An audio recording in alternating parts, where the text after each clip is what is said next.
මේ අපිට පේන්නේ පැල්ගහතැන් ප්‍රදේශයේ නායමක් තියෙන අපේ සහෝදරගේ නිවසක් තමයි මේ තියෙන අපේ නෑද වෙන කෙනෙක් නිවසක් මේ තියෙන්නේ. සම්පූර්ණ විශාල ගල් ඇවිල්ලා වැටිලා මේදී ලොකු ගල් වැටිලා විනාශ වෙලා තියෙනවා.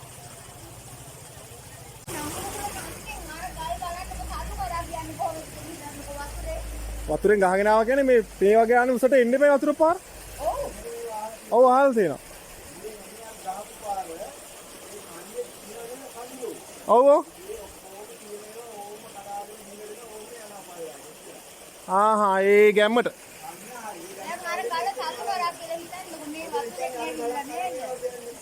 ඒකනේ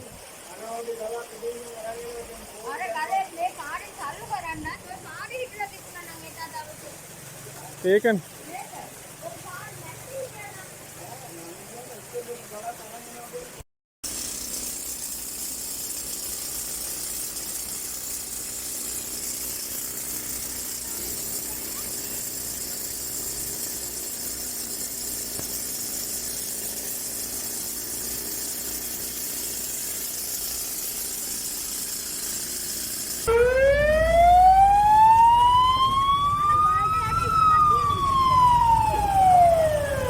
මේක නම් කිලින්ම මේ ගලක් වැටලාද මේ? නෑ මේක මේ යටින් පුපුරලා. අරෙන් වතුර පාර එනකොට මේක යට ගිලා බැස්සා.